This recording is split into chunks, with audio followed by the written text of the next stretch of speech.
तो हमारी कहानी कहाँ तक पहुंच गई थी? हम अभी तक 4 साइंटिस्ट देख लिए, एक बार जल्दी से बता देते हैं फिर से।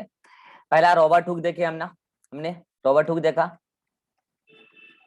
सबसे पहला सेल उन्होंने डिस्कवर किया है, डेड सेल था, प्लांट सेल था, सुबेराइट सेल था। दूसरा एंटवान ल्यूवेन हॉक देखा हमने, ल्यूवेन हॉक, ठीक है, ल्यूवेन हॉक देखा हमने। और ल्यूवेन हॉक ने फर्स्ट लाइव सेल डिस्कवर किया है, मतलब एनिमल सेल था वो, ठीक है। कहाँ कहाँ डिस्कवर किया सब बताया मैंने, कौन कौन से। तीसरा हमने बताया एमजे स्लीडन, इन्होंने क्या था सेल कंक्लूजन दिया था, all plants are made up of cells and product cell, ऐसा करने वाले एमजे स्लीडन थे। चौथा टी स्वान, जो ब्रिटिश जोलॉजिस्ट थे, और टी स्वान ने क्या बोला था, all plant and animal are made up of cells and product of cell. और क्या बोला था कि cell wall is unique feature of plant cell and not absent in animal cell, sorry not present in animal cell, and animal cell is surrounded by a very thin flexible membrane which is today known as plasma membrane. तो अब तक बात पहुंच चुकी थी 1838-39 तक की। और मैंने कहा एमजे स्लेटन और एमजे स्वान से अच्छा इन दोनों ने मिलकर सेल थ्योरी दे डाला। और सेल थ्योरी का 2 स्टेटमेंट था, देखो एक वर्ड मिलेगा तुमको देखने को, टीनेट्स, TENATS, टीनेट्स। टीनेट्स का मतलब क्या होता है, स्टेटमेंट। तो सेल थ्योरी को तो 2 ही स्टेटमेंट थे इनिशियली, ये दोनों तो दिए थे मिलके कि all livings are made up of cell and their products. और दूसरा स्टेटमेंट क्या, cell is the basic and fundamental unit of life. लेकिन सेल थ्योरी का ड्रॉबैक क्या था, ड्रॉबैक यह था कि सेल थ्योरी जो एमजे स्लेडन एमजे स्वान ने मिलकर दिया, वो इस बात को एक्सप्लेन नहीं कर पा रहा था कि आखिर ये सेल आए कहां से। तो रेडोल्फ वर्च्यू आते हैं, ये भी आर से ही साइंटिस्ट है, जो भी आर से स्टार्टिंग वाला नाम होता है वैसे ही महान होता है। 1885 में आया, ये ईयर इंपॉर्टेंट है, ये ईयर इंपॉर्टेंट है, एग्जाम में आ चुका है। 1885 में रेडोल्फ वर्च्यू आते हैं। पता है इन्होंने बोला कि मैं एक बात कहना चाहता हूँ, थ्योरी के माध्यम से कहना चाहता हूँ, और मेरे थ्योरी का नाम है सेल लिनिएज थ्योरी। बाद में लोगों ने इसी को मॉडर्न सेल थ्योरी के नाम से जाना। इन्होंने क्या बोला, बोला कि मैं एक वर्ड बोलना चाहता हूँ, मतलब मैं एक बात बोलना चाहता हूँ। तो क्या, तो बोला कि मैं एक वर्ड बोलना चाहता हूँ, ओमनिस सेलुला, ओमनिस सेलुला ई सेलुला। लोगों को कुछ समझ में नहीं आया, क्या बोल गए। इन्होंने बोला कि मैं बोलना चाहता हूँ ओमनिस सेलुला ई सेलुला, लोगों को तो कुछ समझ में नहीं आया कि बोल क्या गए। तो लोगों ने बोला बोलना क्या चाहते हो, बोला एक्चुअली ये लाइनिंग जो है, ये पूरा लाइन मेरा ग्रीक लाइनिंग है, ग्रीक वर्ड में मैंने ये पूरा सेंटेंस लिखा है, इसका मैं मतलब बताता हूँ कि इसका मतलब क्या है। उन्होंने ही बताया साइंटिफिक कम्युनिटी को, बोला इसका मतलब ये है, all existing cell, all existing cells, नहीं ऐसे बोला, all new cells, sorry all new cells, इसका मतलब ये होता है ओमनिस सेलुला का मतलब ऑल न्यू सेल्स, ई का मतलब एराइजेस, ये ग्रीक वर्ड है, arises from pre existing cell. यहाँ पे सेलुला का मतलब उनके कहने का मतलब था प्री एग्जिस्टिंग सेल। अब आप इस लाइनिंग को पढ़िए, ये लाइनिंग आपको समझ में आ जाएगा, ये वाली इंग्लिश, कि जितने भी सेल होते हैं वो पहले, मतलब मान लीजिए ये सेल है, ये सेल है, ये सेल है, ये पहले किसी न किसी सेल के डिवीजन से आए हैं, इनका यही कहना था। ये सेल पहले कोई सेल होगा उसके डिवीजन से आया है, ये सेल भी आगे डिवाइड करके बहुत सारा सेल बनाएगा। तो इनके कहने का मतलब था कि all new cells arises from pre existing cell through cell division. Cell divide करते हैं और नया सेल बना देते हैं। एक्चुअल में इन्होंने ये लाइन कैसे दिया पता है, इन्होंने, इनका भी कोई मतलब एक्सपेरिमेंटल वेरिफिकेशन नहीं था, बस इन्होंने एक्चुअल में इनके दिमाग में ये बात कहां से आई। बाद में इन्होंने एक्सपेरिमेंट करके भी देखा कि हाँ भाई नया सेल तो सेल डिवीजन से ही बनता है, लेकिन इनके दिमाग में बात कहां से आई। एक्चुअल में हिंदू शास्त्र में एक बुक है जिसका नाम मैं क्या भूल गया यार, वो ऋग्वेद, ऋग्वेद सुने हो, ऋग्वेद के बारे में कितने लोग सुने, ऋग्वेद 4 वेद होते हैं ना अपने हिंदू धर्म में। Yes sir. हाँ, तो ऋग्वेद में एक लाइन लिखा हुआ है, वो एडजेक्ट संस्कृत की लाइन है, एडजेक्ट लाइन में भूल गया क्या था, मैं देखा था उसका मतलब संस्कृत में ये लिखा हुआ था, जीवनम दराती जीवनम, हाँ ऐसा कुछ लिखा हुआ था। उस लाइनिंग का हिंदी मीनिंग क्या मैं आपको बता दूं, उस लाइनिंग का हिंदी मतलब ये है, जीव से ही जीव बनता है, ये ऋग्वेद में लिखा हुआ है, ठीक है। अब देखो यार ये वेद वगैरह जितने हैं ना, ये सब हैं ऑल इंडिविजुअल्स के लिए, लेकिन क्या है कि हिंदू धर्म बोलता है कि हमारा वेद है। मुस्लिम वाला का अगर कोई कुरान पढ़े तो वहां से भी भाव यही निकल के आता है, लेकिन अब मुस्लिम कहता है कि ये मेरा है, वो आपका है, सिख कहता है ये मेरा है, एक्चुअली जितने जिन भी धर्म का जो भी वो जिस भी चीज को फॉलो करते हैं, कंक्लूजन सब में सेम ही है, भले अलग अलग तरीके से लिखा गया वो अलग बात है। आप कुरान पढ़ो और आप गीता पढ़ो, इधर सब कुछ सेम लिखा हुआ है, सेम, बस लैंग्वेज अलग है, अलग तरीके से लिखा हुआ है, ये हो सकता है, भाव एक ही है। तो ये ऋग्वेद में जो लिखा है कि जीव से ही जीव आता है, यहाँ से रेडॉल्फ वर्च्यू को ये इंफॉर्मेशन ऋग्वेद से मिला और उन्होंने टेप के दे दिया इधर साइंस में कि सेल लिनियस थ्योरी में मैं कह रहा हूं ओमनी सेलुला ई सेलुला, ग्रीक लाइन दिया उन्होंने, बोला इसका मतलब है जितने भी नए सेल आते हैं पहले वाले सेल से आते हैं, सेल डिवाइड करके बनता है। मतलब गजब टिपा है उन्होंने, मतलब लेकिन कि हाईलाइटेड है।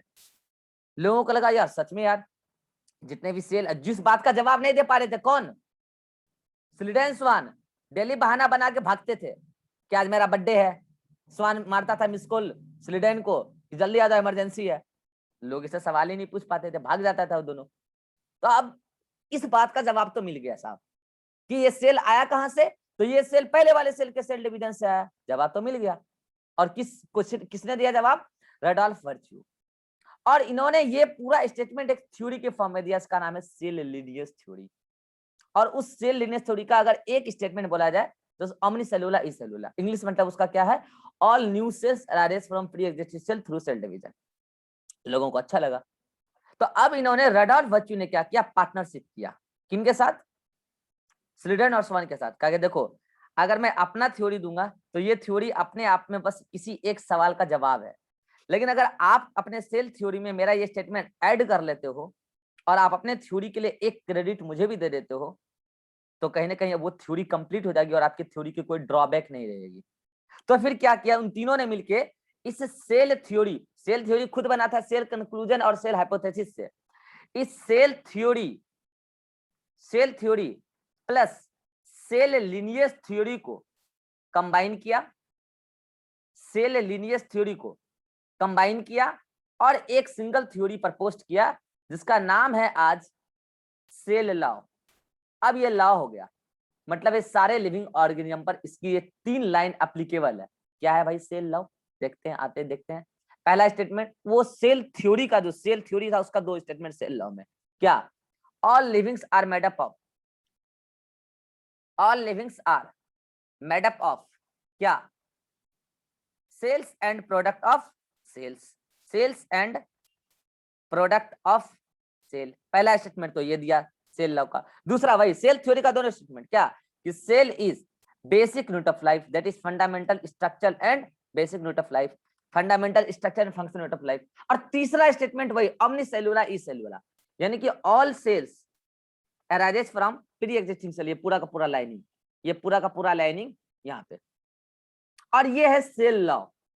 अब ये cell law finally all living organism पर एप्लीकेबल है, जितने भी लिविंग ऑर्गेनिज्म इस दुनिया में, और applicable on all livings, all livings, दुनिया में जो भी लिविंग है इन उन पर सभी पर ये 3 स्टेटमेंट एप्लीकेबल है। ठीक है, तो सभी पर ये स्टेटमेंट एप्लीकेबल है कि all livings are made up of cells and product of cell, cell is the basic unit of life and all cell arises from pre existing cell through cell division.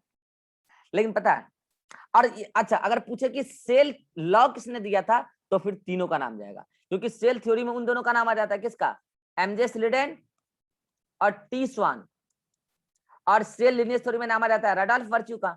तो अब cell law में तो तीनों का नाम आएगा। और इस सेल लिनियस थ्योरी को, इसको बोलते हैं हम लोग क्या, मॉडर्न, अच्छा इसको नहीं, सॉरी इसको नहीं, सेल लॉ को ही हम लोग बोलते हैं मॉडर्न सेल थ्योरी, मतलब बाद में मॉडिफाई हुआ मॉडर्न सेल थ्योरी। इसीलिए एनसीईआरटी में 2 वर्ड है, आप अगर देखे हो तो 2 वर्ड है। एक वर्ड है कि cell theory was proposed by, सुनिएगा, तो सेल थ्योरी दिया था इन दोनों ने ना, तो प्रपोज्ड बाय, तो आंसर एमजे स्लीडेन और टी स्वान। अगर बोलेगा सेल थ्योरी को फाइनल शेप किसने दिया, यानी कि उसको फाइनलाइज किसने किया, तो फाइनली ये स्टेटमेंट देने के बाद ही ना सेल थ्योरी कंप्लीट बनी, जिसको आज आप मॉडर्न सेल थ्योरी के नाम से जानते हो। तो final shape was given by Rudolf Virchow but proposed by MJ Schleiden and T Schwann, दोनों का नाम होगा, प्रपोज्ड में दोनों का नाम होगा, और final shape given by Rudolf Virchow. सिर्फ बोले cell theory was given by, तो इसी दोनों का नाम जाएगा, जब तक ये नहीं बोले कि सेल थ्योरी में ये स्टेटमेंट किसने दिया या फाइनल स्टेटमेंट किसने दिया, या सेल थ्योरी का ड्रॉबैक को दूर किसने किया, तब तक आप रेडॉल्फ वर्च्यू का नाम नहीं लेंगे। जब तक नहीं बोला जाए कि ये स्टेटमेंट किसने दिया, या फिर फाइनल शेप किसने दिया, या फिर सेल थ्योरी का ड्रॉबैक को दूर किसने किया, तब तक आप रेडॉल्फ वर्च्यू का नाम नहीं लेंगे। रेडॉल्फ वर्च्यू का नाम तब लेंगे जब पूछेगा सेल थ्योरी का ड्रॉबैक को किसने दूर किया, फाइनल स्टेटमेंट किसने दिया सेल थ्योरी का। फाइनल स्टेटमेंट क्या है, तो ये है, ये all new cells arise from pre existing cell through cell division. Finally यहां जाके सेल लॉ बन गया। सेल, इसी को बोलते हैं मॉडर्न सेल थ्योरी बोलते हैं। मॉडर्न सेल थ्योरी इसको कहना गलत है, इसको मत बोलिए, ये है मॉडर्न सेल थ्योरी, ये cell law is modern cell theory.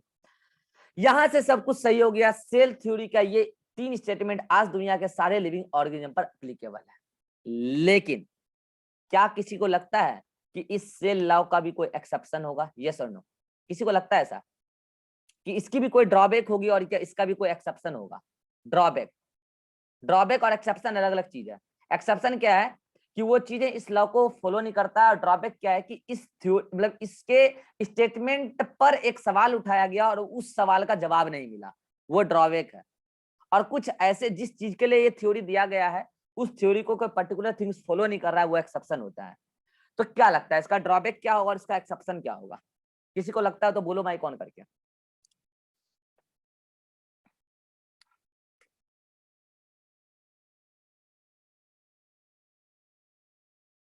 Sir exception हो सकता है लेकिन ड्रॉबैक का पता नहीं। एक्सेप्शन क्या,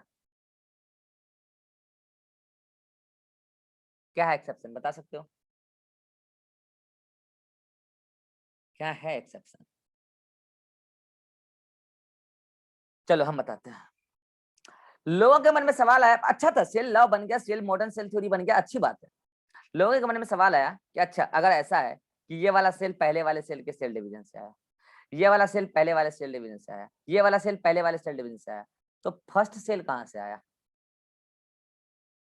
फर्स्ट सेल कहां से आया? पहली बात कुछ सेल बना होगा ना, उसी के डिवीजन से फाइनली सारा सेल बन रहा है लिविंग ऑर्गेनिज्म के अंदर। इस सवाल का जवाब रेडॉल्फ वर्च्यू के पास नहीं था, नहीं था।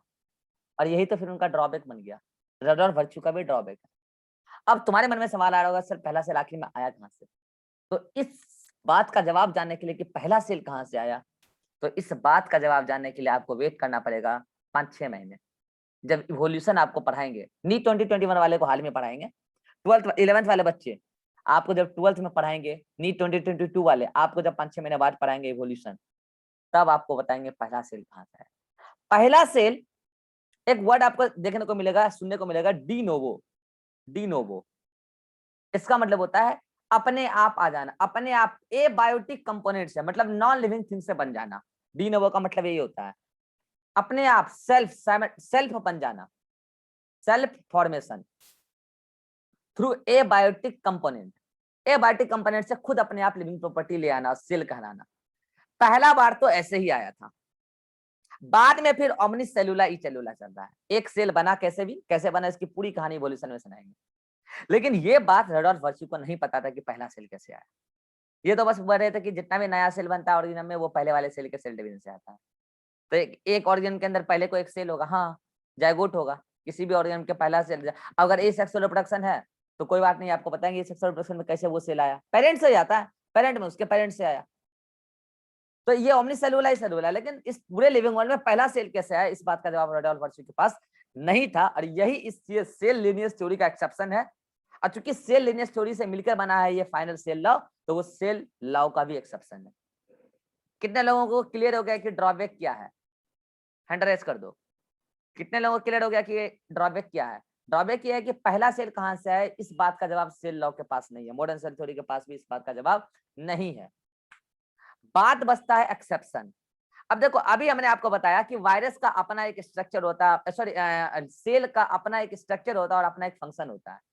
हमने आपको बताया कि सेल का अपना एक स्ट्रक्चर और अपना एक फंक्शन होता है, और वही होता है लिविंग, और उस पर सेल लॉ एप्लीकेबल होता है सारे लिविंग पर। लेकिन एक ऑर्गेनिज्म है जिसका नाम है वायरस। आपको पता है, वायरस पढ़ाएंगे आपको हम थोड़े दिन में। वायरस में क्या होता है, ये बाहर से एक कोट होता है, दिस वन, दिस वन। और ये कोट जो है ये प्रोटीन का बना होता है, प्रोटीन कोट कहते हैं इसको, ठीक है, प्रोटीन कोट। और अंदर में होता है जेनेटिक मटेरियल, बस ये है जेनेटिक मटेरियल। डीएनए भी हो सकता है या आरएनए भी हो सकता है। डीएनए भी हो सकता है या आरएनए भी हो सकता है, बस यही वायरस होता है। जब ये आउट फ्रॉम द बॉडी है, किसी मतलब लिविंग के आउट फ्रॉम द बॉडी है, तो ये डेड है, इसका कोई फंक्शन नहीं है, बस यही स्ट्रक्चर है इसका। इसको कोई डिस्ट्रॉय भी कर सकता है बाहर में, इसका यही स्ट्रक्चर है, और ये डेड है, इसका कोई फंक्शन नहीं है, इसलिए डेड है। कोई फंक्शन ही नहीं तो मतलब ये डेड है। लेकिन अगर यही वायरस किसी ऑर्गेनिज्म के अंदर चला जाए तो ये वायरस अपने आप को मल्टीप्लाई करने लगता है। पूरा पढ़ाएंगे आपको वायरस में, तो वायरस अपना नंबर बढ़ाने लगता है। कोरोना वायरस वही तो कर रहा है अभी। तो उस टाइम वायरस अपने आप को क्या कर लेता है, लिविंग कर लेता है। कब? जब वो वायरस किसी होस्ट के अंदर चले जाए, किसी लिविंग बॉडी के अंदर। ये होस्ट कौन है? लिविंग बॉडी के अंदर चला जाए तो वायरस भी लिविंग हो जाता है। अगर वो होस्ट के बाहर रहे तो वो डेड है। तो भाई साहब ये वायरस तो एक्सेप्शन क्रिएट कर दिया ना। मतलब वायरस जब किसी लिविंग बॉडी के अंदर है तब तो वो सेल लॉ को फॉलो कर रहा है, लेकिन जब वो वायरस किसी लिविंग बॉडी के बाहर है तो वायरस तो है ना, उसका स्ट्रक्चर तो है ना यार, लेकिन फंक्शन नहीं है ना। और जब फंक्शन ही नहीं है तो आप ये लाइन कैसे बोल सकते हैं कि cell is the basic unit of structure and functional unit of, functional unit है ही नहीं उसका। All cells arises from new cells, तो यहाँ पे ये सेल अराइजेस होगा नहीं, डिवीजन शो करेगा ही नहीं out from the body, dead है वो। तो वायरस इस चीज का एक्सेप्शन हो जाता है। क्यों एक्सेप्शन हो जाता है? जितने लोगों को समझ में आ गया हाथ खड़ा कर दो। क्यों एक्सेप्शन हो जाता है? क्योंकि मैं बता देता हूं फिर से, क्योंकि वायरस लिविंग बॉडी के अंदर लिविंग होता है तो वहां वो अपना नंबर भी बढ़ाता है और फंक्शन भी दिखाता है, डिवीजन भी शो करता है। लेकिन आउट फ्रॉम किसी लिविंग बॉडी वो अपना नंबर नहीं बढ़ा सकता है, वो अपना फंक्शन शो नहीं कर सकता है, इसीलिए वो वहां पर वो डेड है। डेड है तो सेल लॉ को फॉलो ही नहीं कर रहा है, क्योंकि सेल लॉ तो लिविंग पर एप्लीकेबल है। लेकिन वही वायरस फिर लिविंग भी होता है कभी, तो ये इसके इस प्रॉपर्टी की वजह से वायरस एक एक्सेप्शन बन गया है सेल लॉ का, यानी कि मॉडर्न सेल थ्योरी का। तो ये थी कहानी आपकी सेल के डिस्कवरी की। कहानी तो और भी बहुत है, लेकिन इससे ज्यादा करने से कोई फायदा नहीं है। तो आज की क्लास हम यहीं समाप्त करते हैं। कल से हम सेल का स्ट्रक्चर पढ़ना स्टार्ट करेंगे। कल के आधे घंटे लेक्चर में स्टार्टिंग में पहले हम आपके साथ कुछ बेसिक बात करेंगे, बेसिक भूमिका मानेंगे, और उसके बाद हम सेल का स्ट्रक्चर पढ़ना स्टार्ट कर देंगे। ठीक है, आज आपका होमवर्क, बाकी आपको हम बता ही चुके हैं कैसे कैसे पढ़ना है। आज आपका होमवर्क एनसीईआरटी में, सब लोग स्क्रीनशॉट ले लेंगे। एनसीईआरटी में पेज नंबर 125 पर आप क्या कीजिएगा, फर्स्ट लाइन से पढ़ना स्टार्ट कीजिएगा, फर्स्ट लाइन टू एंड। उसके बाद 125 से 126 पर आ जाइएगा, 126 पे आ जाइएगा। और 126 के कहां तक पढ़ना है तो मैं आपको बताता हूं, इसके ऊपर तक। किसके ऊपर? ऐसा लिखा होगा 8.3 एन ओवरव्यू, ऐसा लिखा होगा एन ओवरव्यू ऑफ सेल। इसके ऊपर तक, यहां तक, इसके ऊपर तक एन ओवरव्यू ऑफ सेल लिखा होगा, इसके ऊपर तक यहां तक आपको पढ़ लेना है 11th एनसीईआरटी सेल वाली चैप्टर में। पेज नंबर मैंने यहाँ लिख दिया है 125 126। इतना बात आपको पढ़ के आना है। कोई डाउट होगा तो आप बोलेंगे, बाकी मैंने बता रखा है कैसे स्टडी करना है। ठीक है, तो इतना आप करके आएंगे। अब किसी को कोई डाउट होगा तो वो अपना साउंड ऑन करके पूछ सकते हैं जल्दी से। ये स्क्रीनशॉट ले लो होमवर्क का सब लोग। मैं एक एक करके पूछ लेता हूँ, अगर किसी को डाउट है तो मैं एक एक करके पूछ लेता हूँ। शिवानंद कोई डाउट है? No sir. अभिषेक कोई डाउट है? No sir. Atiq? No sir. Irhan? No sir. Naveen? No sir. Harsh? No sir. तो आई थिंक सबको समझ में आ गया सेल का डिस्कवरी कैसे हुआ है। नेक्स्ट क्लास में हम सेल का स्ट्रक्चर स्टार्ट करेंगे। ठीक है, और फिर मिलते हैं नेक्स्ट क्लास में हम लोग। Bye bye.